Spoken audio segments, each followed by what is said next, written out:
1955 by most systems. The young man turned a little paler. I just left 1955, he said unhappily.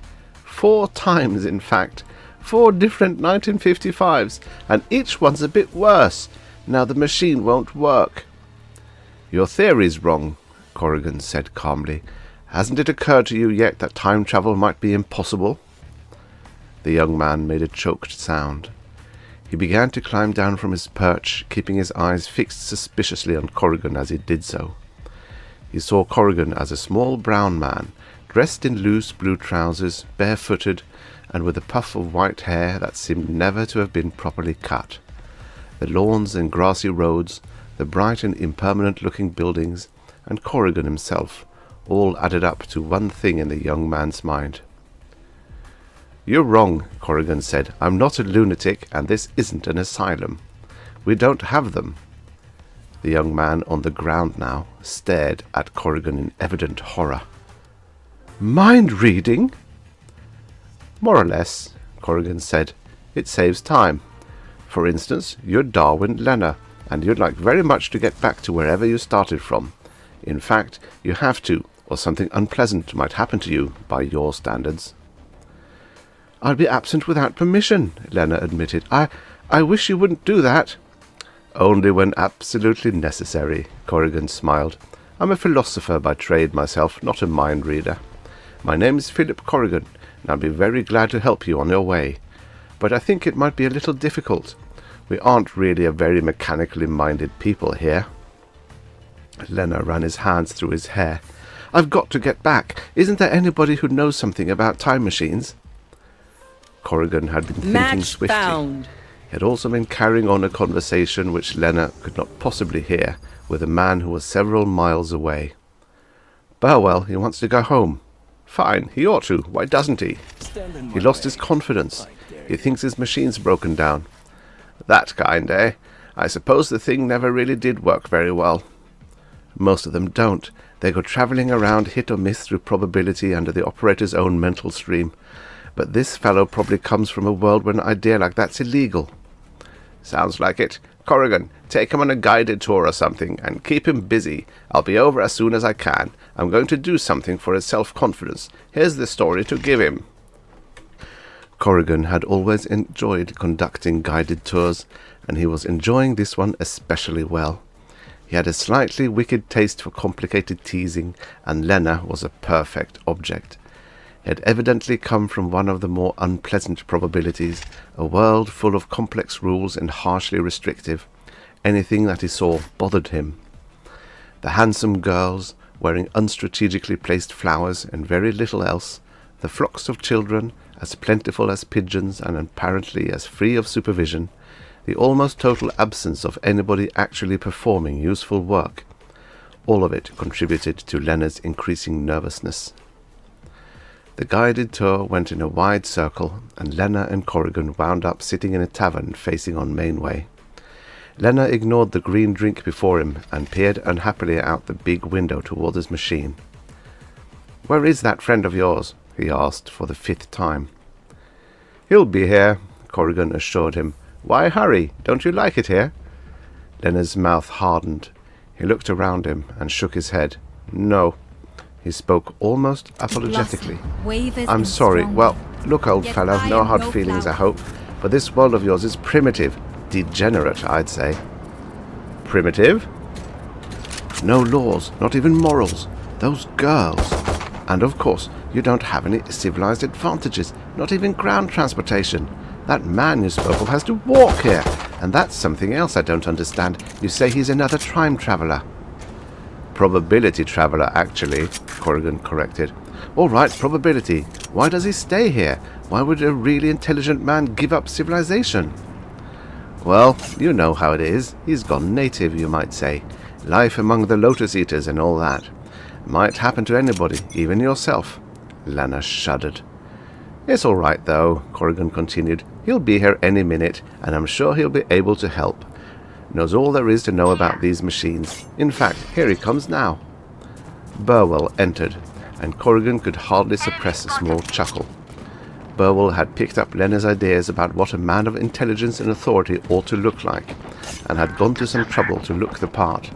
He was wearing a uniform of some sort, spectacles, and an expression of extreme wisdom. Reloading. "I'm sure I can repair what's wrong," Burwell told Lena. "Let's go and look at your machine." Arriving, Burwell climbed over the mechanism with an air of bored ability, Reloading.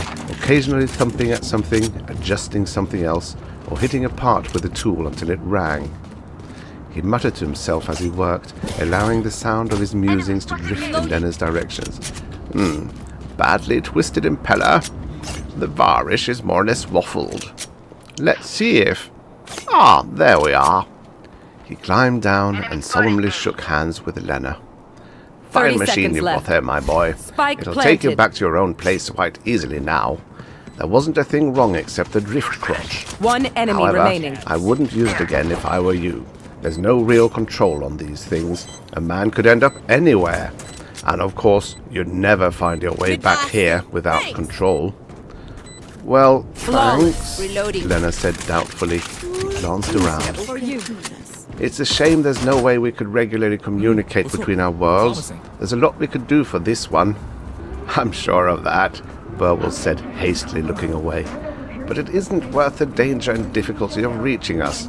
For myself, it doesn't matter anymore." He assumed a nobly tragic expression. "But you are young. You've got your life ahead of you. Your state and your society need you. I'm glad to help you on your way." Lena mounted the machine, and Burwell beamed a thought at Corrigan. "I've convinced him that the thing works, and that it would not be easy to come back. Actually, that machine of his is a real work of art. It doesn't do a damn thing. This boy comes from a place where they have to have a mechanical crutch for everything. His gadgets are pink pill stuff. Something to convince him he can do things he could do anyway. All we have to do now is give him a small mental shove to help him along, and he'll be home in no time. All right now, shove." Corrigan and Burwell shoved. Lena and his machine faded and were gone, leaving only a flattened place on the grass. Reloading. Burwell said, "Am I glad that worked? If he'd stayed another week or so, we would have to have our first lunatic of the century. Or worse," Corrigan said, stirring the grass with his toes. Amateur. "Did you get what he was thinking about when he talked about his world and ours getting into touch One with enemy civilizing remaining. us?" Spike down. "I got it B. all right," Burwell said. "The fellow's mind was a swamp, a real primitive. And just like any other primitive, all he needed was a placebo from a witch doctor. Me 30 in my seconds savage left. regalia. Just let me get this thing with the glass in it off my nose, and these button things opened up a bit, and we can get on with that chess Even game. with numbers, I hope the anything next can traveller still picks happen. somewhere Remember else to that. land, though. I've never felt so silly in my life." The end. Subscribe for your daily stories of futures past. And now, for the next story. The Doorway by Evelyn E. Smith. Time's up. Let's go. Originally published in Fantastic Universe, September 1955. Narrated by Tom Trisser. "It is my theory," Professor Falabella said, helping himself to a cookie, "that no one ever really makes a decision. What really happens is that whenever alternative courses of action are called for, the individuality splits up and continues on two or more divergent planes, Cover. very much like the parthenogenesis of an unicellular animal. Delicious cookies these, Mrs. Hughes." Reloading. "Thank you, Professor," Gloria simpered. "I made them myself." "You must give us the recipe," said one of the ladies, and the others murmured agreement, Spike planted. glad to get their individualities on a plane they could understand. "Since most decisions are hardly as momentous as the individual imagines," Professor Falabella continued, "and since the imagination of the average individual is very limited, many of these different planes, or as they are colloquially known, space-time enemy continuums, may exist in close, even tangential relationship." Gloria rose unobtrusively and took the teapot to the kitchen for a refill. Her husband stood by the sink, moodily drinking whiskey out of the bottle, so as to avoid having to wash a glass afterward. Bill, you're not being polite to our guests. Why don't you go out and listen to Professor Falabella? I can hear him perfectly well from here, Bill muttered. And indeed, the professor's mellifluous tones pervaded every nook and cranny of the thin-walled house. Long-winded cultist. What is he a professor of, I'd like to know? Professor Falabella is not a cultist, affirmed Gloria angrily. He's a great philosopher. Bill Hughes said something unprintable. If I'd married Lucy Allison, he continued unkindly, she'd never have filled the house with long-haired cultists on my so-called day of rest. Gloria's soft chin trembled, and her blue eyes filled with tears. She was beginning to put on weight, he noticed. I've been hearing nothing but Lucy Allison, Lucy Allison, Lucy Allison for the past year. You said yourself she looked like a horse. Horses, he observed, have sense. He was being brutal, but he couldn't help it and didn't want to. Professor Falabella was only the most long-winded of a long series of mystics Gloria was forever dragging into the house. The trouble with the half-educated, he thought bitterly, is that they seek culture in the most peculiar places. I'll bet she would have let me have peace on Sunday, he said. It just goes to show what happens when you marry a woman solely for her looks. He drained the bottle, then hurled it into the garbage pail with a resounding crash. Good even. Gloria's shoulders shook as she filled the kettle. I wish I decided to be an old maid, she sobbed. A very unlikely possibility, he thought. Even now, shop-worn as she was, Gloria could have fairly wide range of suitors should something happen to him. She looked sexy, Good luck. but how deceiving appearances could be. Professor Falabella was still talking as Bill and Gloria emerged from the kitchen. I believe that it is possible for an individual who exists on a limited plane of imagination to transpose from one plane to an adjacent one without difficulty. Great heavens, what was that? Something had whisked past the archway leading to the foyer. Don't pay any attention, Gloria smiled nervously. The house is haunted. My dear, one of the ladies offered, I know the most marvelous exterminator. The house, Gloria assured her coldly, really is haunted. We've been seeing things ever since we moved in. And she really believed it, Bill thought. Believed that the house was haunted, that is. Of course, he had seen things too, but he was enlightened enough to know that ghosts don't exist, even if you do see them. Professor Falabella cleared his throat. As I was saying, it is possible to send the individual through another, well, dimension, as some popular writers would have it, to one of his other spatial existences on the same temporal plane. It is merely necessary for him to find the door. Nonsense, Bill interrupted. Wholly unmitigated nonsense. Every head swiveled to look at him. Gloria restrained tears with an effort. Brute, someone muttered. But ridicule apparently only stimulated the professor. He beamed. You don't believe me. Your imagination cannot extend to the comprehension of the multifariousness of space. Where you are. Nonsense, Bill said again, but less confidently. I believe that I have discovered the doorway, Professor Falabella continued, and the way is open. However, most people fear to penetrate the unknown, even though it is to enter another phase of their own existence. I do admit that the shock of spatial transference, no matter how slight, combined with the concrete awareness of a previous spatial relationship, would be perhaps too much for the keenly sensitive individualism. Bill opened his mouth. I know what you're about to say, young man. You don't have to be a mind reader to know that, Bill assured him. His consonants were already a little slurred, And he knew Gloria was ashamed of him. Last player Served her standing. right. Spike He'd been planted. ashamed of her for years. Professor Falabella smiled. His teeth were very sharp and white. Very well, Mr. Hughes. Since you are a skeptic, perhaps you will not object to being the subject of our experiment yourself. What kind of an experiment? Bill asked suspiciously. Merely to go through the door. Any door can become the doorway if it is transposed into the proper spatial dimension. That door, for instance. Professor Falabella waved his hand toward the doorway of what Gloria liked to call Bill's study. You mean you just want me to open the door and go into that room? Bill asked incredulously. That's all? That is all. Of course, you go with the awareness that it is the threshold of another plane, and that you will step voluntarily from this existence to an adjacent one. Sure, Bill said. He had just remembered there was a nearly full bottle of Calvert in the bottom drawer of the desk. Sure, anything to oblige.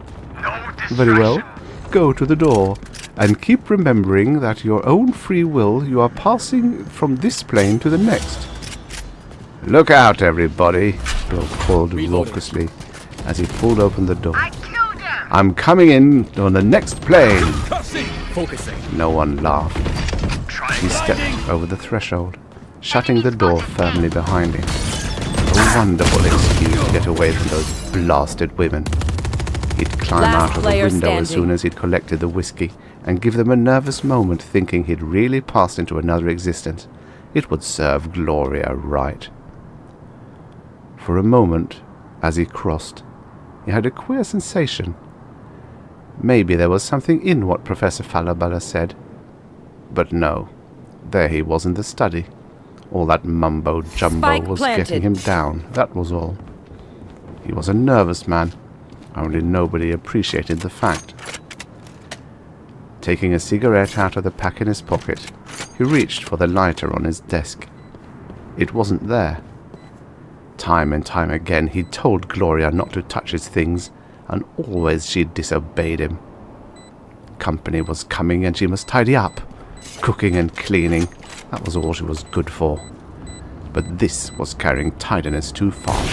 She'd even removed the ashtrays. And where did that glass block paperweight come from? They had a penguin in a snowstorm, and he'd been happy with it. This was too much. He'd tell Gloria off, stealing a man's penguin. He opened the door into the living room and bumped into Lucy Allison. Don't you think you've been in there long enough, Bill? She asked acridly. I'm sure your guests would appreciate catching a glimpse of you. Why, hello, Lucy, he said, surprised. I didn't know Gloria had invited you. Gloria, Gloria, Gloria, Lucy cut across his sentence. You've been talking about nothing but that dumb little blonde for months. Because of the people in the room beyond, her voice was pitched low, but her pale eyes glittered unpleasantly behind her spectacles. I wish you had married her. You'd have made a fine pair. Gently, caressingly, short hairs on the back of Bill's neck rose. Come back in here, Lucy said, pulling him back into the living room where a number of people who had been enjoying the domestic fracas suddenly broke into loud and animated chatter. Dr. Hildebrand was telling us all about nuclear fission. Can't find an ashtray, Bill muttered, seizing on something tangible. Can't find an ashtray in the whole darn place. We've been over this millions of times, Bill. You know, she smiled at the guests, a smile that carefully excluded down Bill. A. I'm allergic to smoke, but I never can get my husband to remember he isn't to smoke inside the house. Now take the neutron, for example, Dr. Hildebrand said through a mouthful of pâté. What is the neutron? It is only... What was that? No worries, Charlie. The wraith of No worries. Gloria crossed the foyer and disappeared. Bill took a step forward, then stood still. Lucy smiled self-consciously. That's nothing at all. The house is merely haunted. Everyone laughed. Forgot something, Bill muttered, and dashed back into the study. He yanked open the bottom drawer of the desk. This is business. Sure enough, There was a bottle of Shenley, nearly a third full. There are some advantages, he thought as he tilted it to his lips, in having a limited imagination. The end. Subscribe for your daily stories of futures past. And now, for the next story. Back to Julie, by Richard Wilson. Originally published in Galaxy Science Fiction, May 1954. Narrated by Tom Tisser. You can't go shooting off to that dimension for peanuts. I don't want to give you the impression that peanuts are in short supply here, or that our economy is in the fix of having to import them sidewise. Last player standing. Is that if you're Spike one of the down rare A. ones functionally equipped to do the side shuffle, you ought to be well paid for it. That's what I told Krasnow, and he wasn't after peanuts. I'll do it, I said, only goes so far. if you'll make it worth my Skill while. covers the rest. I'd hardly expect you to do it for nothing, he replied reproachfully. How much do you want? I told him. The amount shook him up, but only briefly. Okay, he said grudgingly. I suppose I'll have to give it to you, but the stuff had better be good. Oh, it is, I assured him. And you don't have to be afraid, because I couldn't possibly skip with the loot. I'll have to travel naked. I can't get there with so much as a sandal on one foot or a filling in a single tooth. Fortunately, my teeth I are know perfect. exactly where you are. Sweat poured off Krasnow's florid face as he worked the combination of his office safe. His fat jowls quivered unhappily around his cigar while he counted out the bills. 10% was cash in advance, and the rest went into a bank account in my name. I paid off a batch of bills, then stripped and did my off to Buffalo. One enemy remaining. Honest John Krasnow was a crooked district attorney who wanted to be governor and then president. He had the machine, but he didn't have the people. And because he needed the people, he needed me. I had been to this other dimension, the one on the farthest branch of the time tree, and I could give him what he wanted. Krasnow found out about it after I was hauled up in front of him on a check-kiting charge. I'd had something of a reputation before I got into difficulties, and, in trying to live up to the reputation, I had done some plain and fancy financing. Nothing that 15 to 20 grand wouldn't have fixed, but while I scrounged around, trying to get cash, I kited a few checks. They pyramided me right into the DA's office, where Krasnow was probably sympathetic. How, he asked, could a man of your standing in the scientific world stoop so low?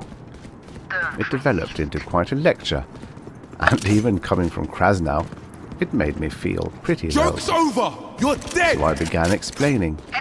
I told him where I was born, and where I went to school, and where I had taken my sabbaticals, including this other dimension. And Krasnow believed me.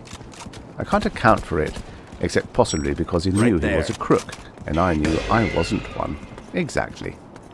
Anyway, he believed me, and we made the deal, and I did the side shuffle, as agreed. The journey to that other dimension is not a pleasant one. It does disturbing things to the stomach, and you see everything thin and elongated, as if you're sitting too far to the side in a movie theatre.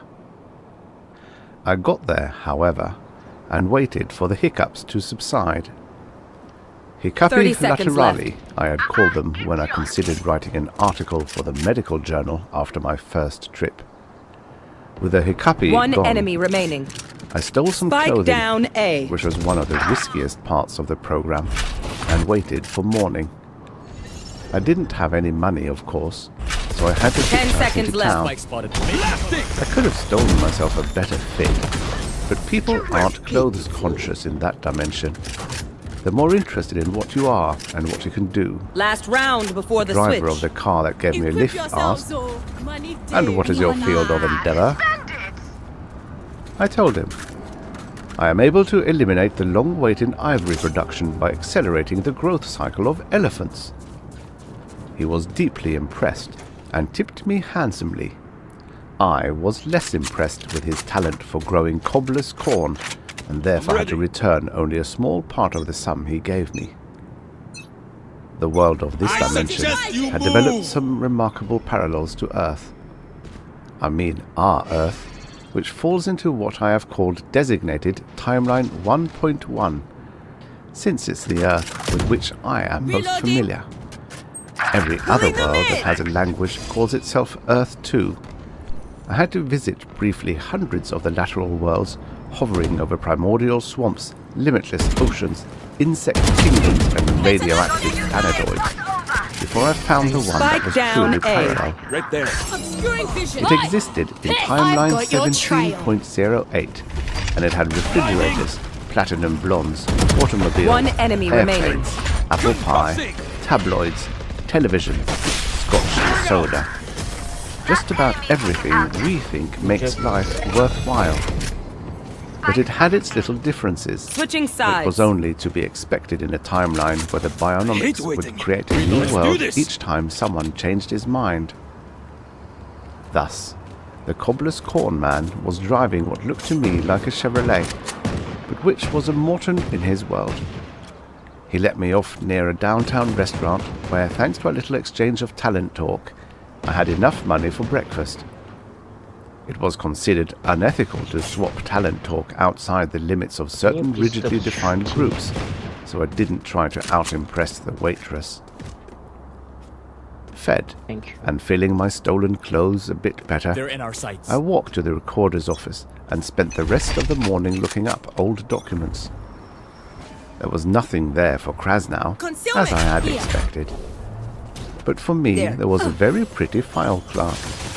Talking to her, I verified my impression that human instincts and relationships were much the same in this dimension as in my own, Enemy spotted A. except in the one basic respect that interested Krasnow, of course.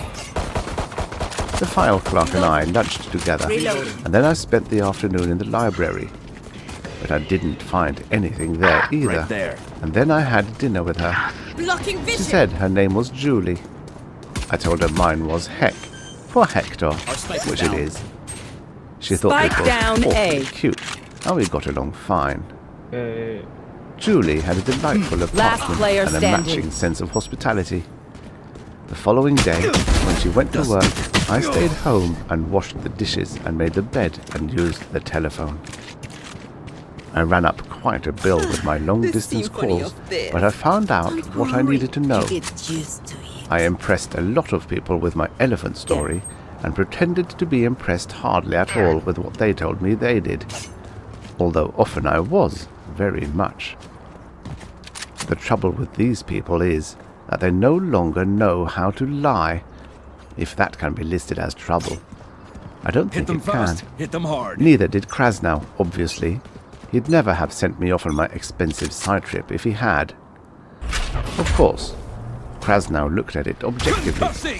What he wanted from Timeline 17.08 was not for himself. It was for everybody else. He wanted the formula for the truth gas these people had developed long ago and loosed upon their world to put a stop to wars. They had been in a bad way, although no worse than the sort of problem we were up against. Their trans-ocean squabbles and power politics seemed to have settled into a pattern of a war or two per generation, just like us. Hence, the man who invented the truth gas became a global hero after a certain amount of cynicism and skepticism. All the doubts vanished naturally once the gas got to working, and so did war. You can't do much plotting and scheming if, every time you open your mouth to tell a lie, you stammer, Over there. sweat, turn red, and gasp for breath. It's a dead giveaway. Nobody tries it more than once. 30 seconds One or left. two men had tried to nullify the gas or work out a local antidote, either as a pure research project or through power madness. But because they had to state their Spike down, purposes as B. soon as they thought of them, Last player they were put standing. away. Neat. Very neat. Flawless. What I wanted was a formula for the truth gas. Its location wasn't exactly a secret in this land of Once complete more into candor, battle. but it wasn't not writ tired. large on Are any you? wall for all to see either. They kept it in the capital, located about where our Omaha is, on file among the vital statistics. I took a superjet out there. I had no trouble posing as a historian entitled to the facts. The gas didn't work on me, you see, because it was adjusted to the physiology of that timeline. Right there. There was just enough difference between us for it not to make me stick to the truth. "We'll write out the formula for you," I was told obligingly, "but you'll have to sign the usual statement." Right there. "Of course," I said. "Which one is that?" "The one that says you won't publish it and will destroy your copy when it has served your research purpose without letting anyone else see it." "Oh, that statement," I said. I signed through, told my elephant story, and departed in an aura of will. The jet got me back that same evening. Julie fixed me up a snack, and we discussed how pretty she was and how nice I was. I had everything Krasnow wanted now. Reloading.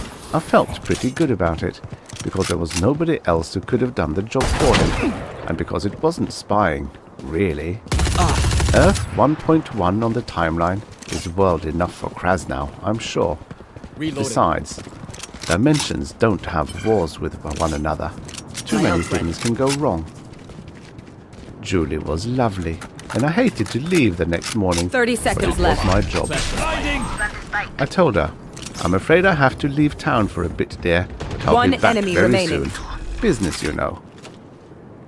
Being a 17.08 girl, Julie had no reason to doubt me. "Make it very soon," she whispered, her lips close to my ear.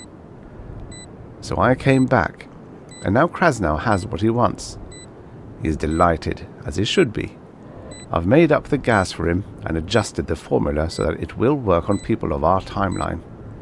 It's high-power stuff, and a little will go a long way.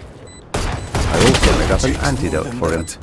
This was easy, since I could work on it without feeling any compulsion to tell everybody what I was When we doing go out there, and someone why. dies. Carry Need a Krasnow drone. plans to release the truth gas just before the state convention. He'll be nominated, of course, and after November, he'll be governor. With everyone else compelled to tell the truth, it should be a cinch for him.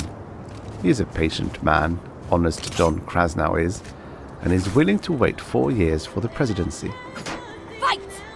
I ought to be happy too. With the money Krasnow gave me, I've been living in the style to which I've always wanted to be accustomed.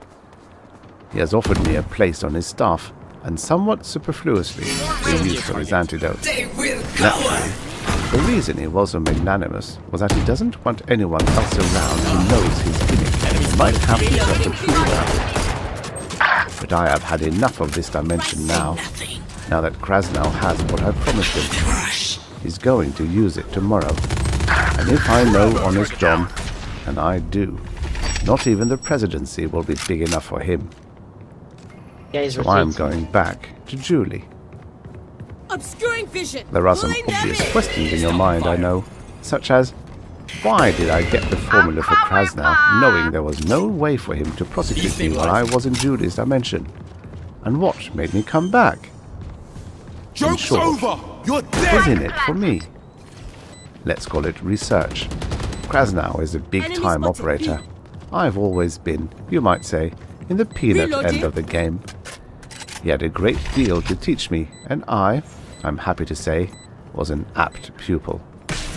You might speculate on what's in it for you, because, if you asked me, anybody who can do the side shuffle would do it before Krasnow becomes president.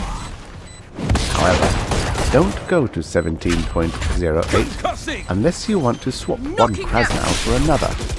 The fact is that I've learned I can be one in Julie's dimension. After all, their formula doesn't work on me, but I can assure you that it will work on you. Thing they'll see before they die. And that elephant story I told on my last visit is, as I've indicated, in the peanut category. All Krasnow has is a country. I'll have a whole world. There's nothing like study under a master, is there? I should be back to Julie by midnight, if I start now. Take them one by one. The end. Subscribe for your daily stories distraction. of futures past. And now, Reloading. for the next story. A Hitch in Time Show me a by target. Frederick Pohl, Blocking fish concealment. writing as James McCree, originally published in Thrilling Wonder Stories, June Enemy spotted. 1940, Healing. by Thomas Bishop. Reloading. Obviously, the man was dying, Making and there was cover. no chance that he ever would be discovered. I blessed the Obscuring carelessness that Right had there. caused me to set the space-time dials a little off when I began this journey to the distant Spike planted. past. I had come to this barbaric era Reloading. in the proper time, indeed, Flash out. but millions of miles removed from it in space. It had been only after an annoying search that I had discovered Earth, jetted toward it on my space drive suit, Last player and come standing. down out of the skies to land on this tiny deserted island Without in us, the stop middle pulling of them an in. empty sea. One enemy remaining. It was Clutch. incredible luck that had brought me there. Hey people, come on For I now. had found I'm exactly anticipating what my I needed. congratulations. A man who could Take a give breath me now. information, Release the clothing, tension. and an identity, Let's go. and then die I need a gun. and obliterate the record Thank you. of my interference with the course of events. I, Thom Ra, walked toward him, feeble though he was. He opened his eyes and stared at me. "Thank heaven," he Right whispered there. in the thick, hideous the way, language of Sage. that era. "I couldn't have lasted much longer if you hadn't found me." He fell back and smiled at me with heartfelt gratitude, and for a moment I felt a wild, fleeting impulse to help him, to save his life. Well divided. But of course I dared not interfere, for that would change the shape of the future, and that meant destruction to me. What now? When I blasted off from the island, a little later, he was dead, and I was wearing his uniform and his name. Concealment. He gave me information before he died, and I had no trouble locating the spot I wanted. I waited till dark before Plant the landing a spike. few hundred yards from the war dome. Then I hid my space drive suit in a cluster of ancient trees and walked into the building that housed the most murderous weapon of all time. Spike down A. The sentry One enemy challenged me, remaining. of course, but I was ready for him. Flash out. After a quick look at my stolen credentials, Last he player sheathed standing. his ray pistol. "Pass, sir," he said, and I walked in, Concealment. no longer as Thom Ra, 30 seconds left. but identified as Captain San Pulling Rekwa them in. of the Intelligence Service. I have the spike. At once, I saw the atom rocket. It was on the other side of the great chamber, nestled in a wheeled cradle, ready to be rolled out Come to on. the blast Get off me in the point. line of fire. Hurrying technicians swarmed about it with last-minute checks. I walked over, saluted the officer who was supervising, and began to witness events which I had crossed so tremendous a span of years to observe. The atom rocket was a long silvery torpedo, a cluster of tubes at the rear, a snub-nosed warhead at the front. A panel in the side of it was open, and technicians were setting dials according to the figures read off by a white-haired old officer with the insignia of a general on his collar. Who I else? listened in awe and reverence, Concealment. straining to note and remember everything that occurred. To think that I was actually sight. present Spike. at the climactic moment fire. of the legendary War of Annihilation. It was the most Obscuring thrilling vision. moment of my life. Almost I forgot to curse Master Leaf and his duplicity as I was. Spike planted. Almost, but not quite. For the thing was too fresh in my mind, and I was aware that I was still in danger. One enemy remaining. It had begun with a routine notice that my preparatory work had been approved, and that I was authorized to enter a theme in author history for my final You know what citizenship happened. I rating. am the trouble. The theme I saw with a sinking heart was the Match war point. of Let's annihilation. close this out. I had hurried to Master Liss, my instructor, sure that there was an error. Anyone need something? Master, you give me an impossible task, I had said. The theme regulations are that I must make a real and complete contribution to human knowledge. But how can I? We have so pitifully few records of the War of Annihilation. All of them have been studied and analysed and worked over for thousands of years. There's no way for me to add to what has been written already. We're clearing out. He cackled at me in his insufferable tri-alpha way. Joke's over. You're dead. There is a way, he mumbled, peeping at me out of his roomy old eyes. It took me a moment to realize what he meant. The time belts!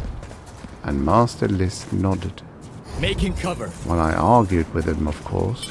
The time belts were too dangerous. Dead aside. Not one time traveler in 10 Obscuring returned vision. from the past, even when their projects were as recent as Plant the 100 spike. years The ago. spike. Plant the spike. And the farther into the past one ventured, the more certain it became that return Spike was down A. impossible. For although the mechanism of the time belts could be trusted, and there was no physical menace that the conductor screens or the catenated guns could not cope with, there was the ever-present danger of fan-shaped time itself. One enemy remaining. It was the first law of chronistics. Our era is a product of everything that occurred in the past. If pain is less. Should anything in the Attackers past win. be changed, our age would also be changed. Oh, it would continue to exist, but in a parallel branch of time. And there was no way of passing from one branch to another. And if a traveller into the past should interfere in the course of events, he would be bound to the new time stream his actions created, and the unlucky traveller would never be able to return. The branches of fan-shaped time could never be retrieved.